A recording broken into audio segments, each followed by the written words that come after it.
Break के बाद एक बार फिर से आपका इस्तकबाल करते हैं खबर दोपहर में। और खबर दोपहर में दूसरी खबर दरअसल महाराष्ट्र से है, क्योंकि महाराष्ट्र में जो कोरोना के आंकड़े हैं वो आज चौंकाने वाले हैं। महाराष्ट्र में कोविड-19 अपने पैर पसारता हुआ दिखाई दे रहा है। तकरीबन 6 महीने बाद महाराष्ट्र में कोरोना पॉजिटिव मरीजों की तादाद में 20,000 हिंसा पार कर लिया है। बुध के रोज महाराष्ट्र में 23,179 कोरोना के मामले सामने आए हैं। इससे कबल 23 सितंबर 2020 में 21,029 मामले सामने आए थे। फिलहाल महाराष्ट्र में हर दिन 1,20,000 लोगों का कोरोना टेस्ट किया जा रहा है। रियासत के वजीर सेहत राजेश टोपे के मुताबिक आने वाले दिनों में एक दिन में 1,50,000 RT-PCR टेस्ट करने का मंसूबा है। वहीं बुध के रोज पूरे मुल्क में 35,871 मामले सामने आए हैं, जो गुज़िश्ता 102 दिनों में सबसे ज्यादा हैं।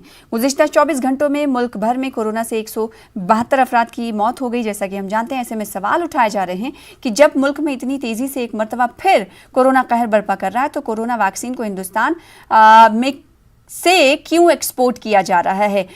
इस तादाद की अगर हम बात करेंगे तो तादाद जो हिंदुस्तान के मुख्तलिफ रियासतों को मुहैया कराई गई है वो 3 कुछ करोड़ के हवाले से, वहीं एक्सपोर्ट के हवाले से इसकी तादाद दुगनी है। जिसके बाद ये सवाल उठना लाजमी हो जाता है कि जब हिंदुस्तान में मुख्तलिफ रियासतों को कोटे के मुताबिक वैक्सीन नहीं मिल पा रही है, तो दिगर ममालिक को आखिर क्यों ये वैक्सीन एक्सपोर्ट की जा रही है। उधर कोरोना मंसूबों पर सवाल इसलिए कि कोरोना जैसा कि पैर पसार रहा है, ऐसे में सरकार की तरफ से क्यों खातिर खा इकदामात नहीं उठाए जा पा रहे हैं। इस बीच हम बातचीत करने की सरकार के नुमाइंदों से कोशिश करेंगे कि आखिर क्या वजह है कि महाराष्ट्र में केसेस लगातार बढ़ रहे हैं। पिछले दिनों से हमने देखा है कि महाराष्ट्र में बढ़ रहे केसेस को लेकर सरकार काफी फिक्रमंद नजर आ रही है और हाई लेवल की मीटिंग बुलाई जा रही है, नए नए फैसले लिए जा रहे हैं ताकि इस पर रोक लगाई जा सके। इस बीच कांग्रेस स्पोक्स पर्सन नीला लिमाय साहिबा हमारे साथ जुड़ी हुई हैं, जिनका हम वेलकम करते हैं। आपका बहुत बहुत स्वागत है हमारे प्रोग्राम में। नीला साहिबा, सबसे पहले आपसे सवाल यही कि आखिर क्या वजह है कि महाराष्ट्र में कोरोना आउट ऑफ कंट्रोल होता हुआ जा रहा है।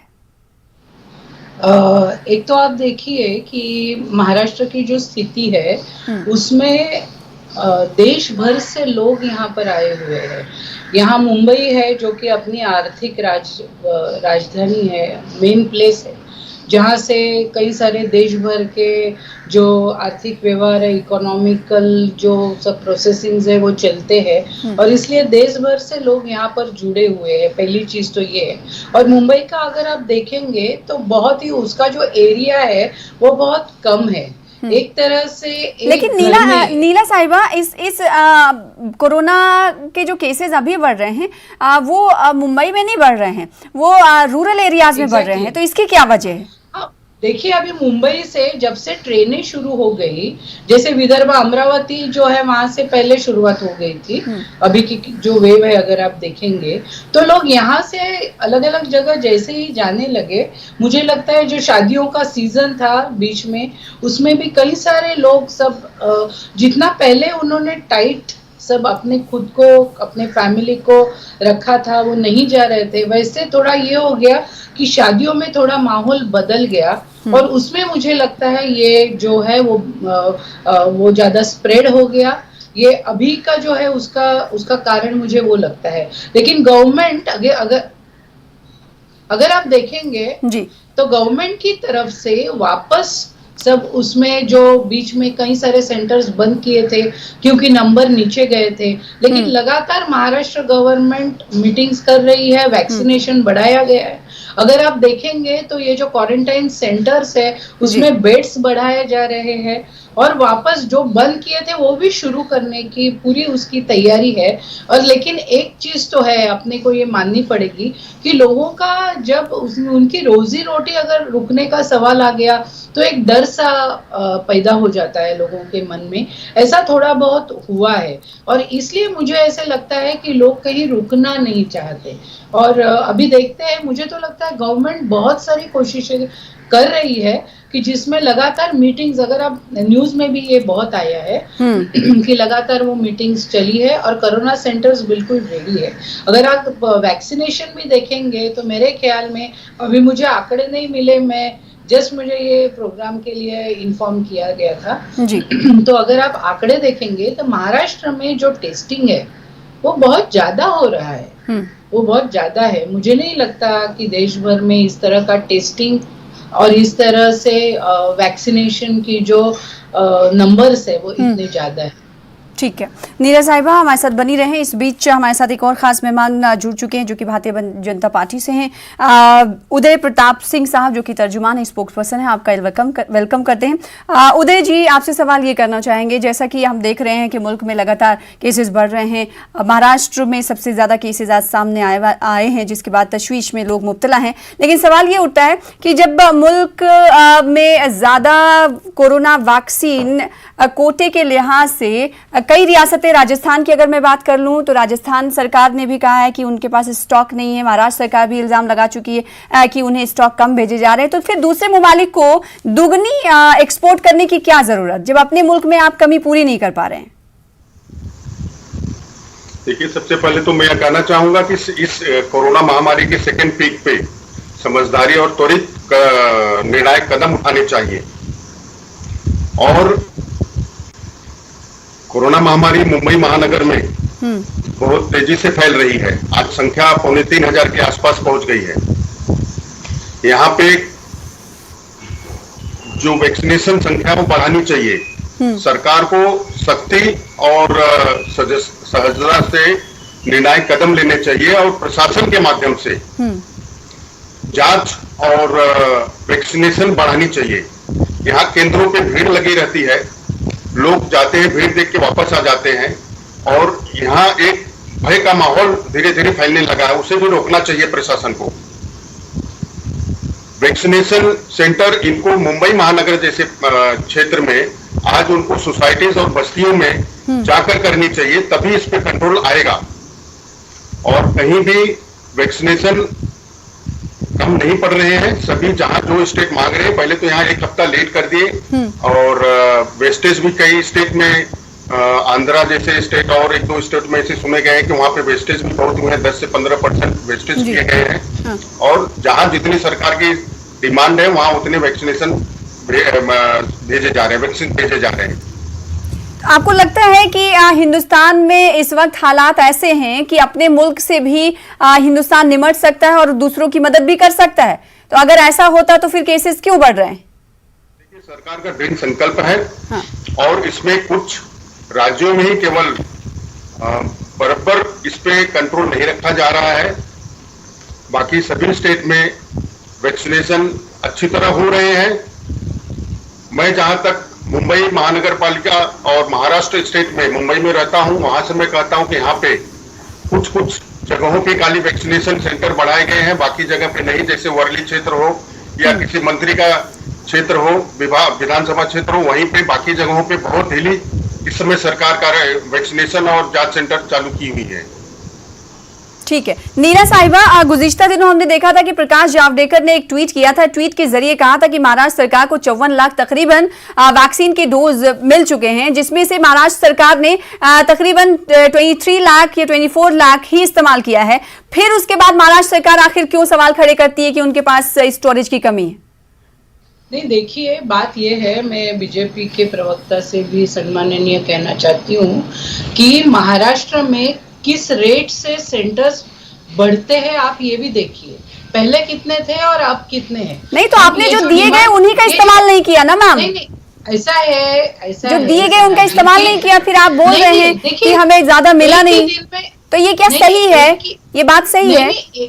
एक ही दिन में देखिए 10-10 सेंटर लगातार बढ़ते जा रहे हैं और एक सब एरियाज में, जैसे कि अभी मैं नवी मुंबई में हूँ, तो नवी मुंबई में पहले सिर्फ 4 जगह था, अब वो 12 जगह हो गया है। तो कंटिन्यूस बढ़ता भी जा रहा है ना, और वो डेली बढ़ता जा रहा है। इसलिए महाराष्ट्र गवर्नमेंट तो ये कहेगी ना, हमारी जो लोक संख्या है उसको देखते हुए। नहीं तो यूज करने के बाद अगर कम बचता है तो आप कहेंगे ना, यूज करने के बाद अगर आपके पास नहीं है, बहुत कम बचता है, लेकिन आपने आधा ही यूज किया और आप फिर कह रहे हैं कि हमारे पास है नहीं वैक्सीन। सेंटर्स हम डेली बढ़ रहे हैं। आप देखिए कि डेली सेंटर जब बढ़ते जाते हैं तो अगर आज जितने इस्तेमाल हुए उससे कई ज्यादा दूसरे दिन इस्तेमाल हो जाते हैं। और इसलिए हमारा नंबर्स महाराष्ट्र का देखते हुए उसकी पहले ही कुछ प्रोविजन करना, उसकी कुछ तैयारी करना बहुत जरूरी है, और इसलिए महाराष्ट्र ये मांग रहा है। लेकिन जो देखा जाता है ना कि जहां पे देखिए पहले जमाने में ये था नहीं कि अगर एक स्टेट में दूसरी सरकार है तो उसके लिए थोड़ा अलग व्यवहार, और जहां अपनी गवर्नमेंट है स्टेट में उसके लिए थोड़ा अलग व्यवहार, ये मुझे लगता है आजकल ये बहुत ज्यादा दिखाई देने लगा है, जो कि पहले बिल्कुल नहीं। उदय प्रताप साहब, जहां पर आपकी सरकार वो आपकी अपनी सरकार हो गई, कांग्रेस का ये इल्जाम है, आखिर ऐसा क्यों? सेंटर तो सबका होता है ना। कहा कि 54 लाख दिए गए हैं, उसमें से अभी आधे भी वैक्सीनेशन हुए नहीं है, तो यह तो एकदम गलत बात है। और यह सरकार खाली बदली में और दूसरी तरफ ध्यान केंद्रित कर रही है। आज थोड़े बहुत सेंटर बढ़ रहे हैं तो बीमारी बढ़ने के बाद बढ़ रहे हैं, बीच में इसको एकदम रोक दिया गया। बसों में जितनी सीटें हैं, सरकार को ये ध्यान में रखना चाहिए कि बस में जितने सीटें भर भर के बसें चल रही हैं, उसी तरीके से अगर आप ट्रांसपोर्टेशन पब्लिक कर रहे हैं तो उसी संख्या में आपको जांच और वैक्सीनेशन दोनों बढ़ानी चाहिए। एकदम विफल रही है यह सरकार, 3 सोच की सरकार 1 सोच नहीं बन पा रही है, सबसे बड़ा कारण यही है। और केंद्र सरकार ने जितने वैक्सीनेशन आपके माध्यम से ही इनको आपने बताया, जैसे कि 54 लाख दिए आधे हुए हैं, तो इनको ये समझ में आनी चाहिए। नहीं तो सवाल तो आपसे भी था, आपने अपने सवाल का जवाब नहीं दिया कि आखिर मुल्क में जब वैक्सीन डोज की कमी पड़ रही है तो दूसरे मुल्क को अच्छी बात है, दूसरों की मदद करना चाहिए, लेकिन पहले लोग अपना देखते हैं कि हमारे हिंदुस्तान में या हमारे मुल्क में बाई वतन में इतने लोग बीमार हैं, क्या उससे सही हो सकते हैं, उसके बाद आप मदद करिए। तो क्या आपको लगता है कि इस स्टेज में है सरकार कि वो दूसरों की मदद कर सकती है, जबकि दीगर स्टेट्स जो है ये इल्जाम लगा रहे हैं कि हमें मिल नहीं रही है ज्यादा वैक्सीन? प्रताप साहब, ये तो खाली इल्जाम लगा रहे हैं, क्योंकि हमने कहा उनके ध्यान और दूसरे तरफ में है, दूसरे कामों में है, इसमें नहीं है। और एक तरह से यह सरकार लोगों में, जनता में भय फैला रही है। इनको काम करना चाहिए, सोसाइटी तक उतरना चाहिए, जो स्लम एरिया में बस्तियों तक इनको पहुंचना चाहिए। नहीं, उदय प्रताप साहब, सवाल इसलिए उठता है कि तादाद दुगनी है एक्सपोर्ट करने की वैक्सीन डोज की, इस पर सवाल खड़े किए जा रहे हैं कि दुगनी तादाद में वैक्सीन एक्सपोर्ट की जा रही है। अभी अपने मुल्क से कोरोना गया नहीं, रोजाना कोरोना पैर पसार रहा है। कल हमने देखा था सीएम और पीएम की मीटिंग भी हुई थी, और सीएम और पीएम की मीटिंग में जो सुझाव दिए गए थे, उम्मीद की जा सकती है कि रियासती सरकारें उस पर अमल करने के लिए कोशां होंगी। नीला साहिबा, आपके पास आना चाहूंगी। कल पीएम और सीएम की मीटिंग भी मुनक्किद हुई और इस मीटिंग में कई तरह के रिव्यू लिए, और रिव्यू लेने के बाद सुझाव भी पीएम मोदी ने लिया। अब सवाल ये उठता है कि जब पीएम और सीएम की मीटिंग होती है उस वक्त सुझाव और तबादले ख्याल होता है, लेकिन बाद में सियासत आखिर शुरू हो जाती है। तो सियासी लीडरान आखिर सियासत क्यों करते हैं? उन्हें ये नहीं पता कि कोरोना कितना खतरनाक है, उससे हम सबको मिलकर लड़ने की जरूरत है। बिल्कुल, आपने जो कहा सना जी वो सही है। एक्चुअली ये अभी की जो स्थिति है ये इंसानियत बचाने की स्थिति है, और इसमें हर एक को इसमें जिगर से उतरना चाहिए। अभी जो बीजेपी के प्रवक्ता बोल रहे थे कि झुग्गी झोपड़ियों तक हम नहीं पहुंच रहे, भाई साहब मैं आपको बोलना चाहती हूँ, धारावी जो सबसे बड़ी झुग्गी झोपड़ी वहाँ है आशिया की, वहाँ बिल्कुल 0 तक हम पहुंच गए थे। क्या ये क्रेडिट नहीं है महाराष्ट्र सरकार का? मैं तो इसमें क्रेडिट की भी बात नहीं करती, ये काम नहीं किया है महाराष्ट्र सरकार ने। अब ये जो काम मुंबई में केवल धारावी और वर्ली ही था, 2 ही सेंटर था मुंबई में। एक मंत्री का क्षेत्र था, दूसरे युवराज का, पूरे तंत्र को वहां पे लगा दिए, तो फिर बंद क्यों कर दिया? तो धारावी में वापस बढ़ रहा है, आप देखिए रोज बढ़ रहा है धारावी में। तो अभी बढ़ रहा है ना, पहले हम लोग तो बीच में बंद क्यों कर दिए? 0 पे आने के बाद धारावी अर्बन हेल्थ सेंटर अगर आप देखेंगे वहां 0 पेशेंट्स थे। ये स्थिति धारावी की आ चुकी थी। अब ये सेकेंड वेव नहीं, लेकिन नीला साहिबा कहीं ना कहीं इंतजामिया की तरफ से कुछ न कुछ लचीलापन जरूर दिया होगा, जिसके बाद ये केसेस पीक पर पहुंच रहे हैं। नहीं, मैंने जैसे कहा कि बीच में शादियों का सीजन था, पिछले साल की जितनी सारी शादियां रुकी थी वो शादियां ये पिछले एक महीने भर में या 1.5 महीने भर में हुई है। थोड़ा इलेक्शन का भी माहौल कुछ कुछ जगह जहां लोकल सेल्फ गवर्नमेंट्स के इलेक्शंस थे वहां की भी एक शुरू हो गया कुछ ना कुछ, इसको देखते हुए ये नंबर बढ़ा है। मुझे बिल्कुल मैं अश्योर्ड हूँ इस बारे में कि महाराष्ट्र गवर्नमेंट, हमारे सम्माननीय मुख्यमंत्री और सभी, अब राजेश टोपे जी जो हमारे सम्माननीय आरोग्य मंत्री है, हेल्थ मिनिस्टर है, ये सभी लोग इस पर लगे हुए हैं। उदय प्रताप साहब, महाराष्ट्र सरकार का ये कहना है कि कोरोना केसेस को बढ़ता देख सरकार की तरफ से कदम उठाए जा रहे हैं, तो जो कदम उठाए जा रहे हैं, जो स्टेप्स लिए जा रहे हैं, उससे आप सेटिस्फाइड हैं? बीजेपी सेटिस्फाइड है? नहीं, बहुत धीरे कार्य चालू है। देखिए, इसमें सरकार को तंत्र के हिसाब से बहुत ही सहजता और सख्ती से वैक्सीनेशन सेंटर और जांच कार्य को बढ़ाना चाहिए और लोगों में जो भय का माहौल पैदा हुआ है उसे कम करना चाहिए। इस तरीके से कार्य होने चाहिए कि लोगों में भय नहीं फैले।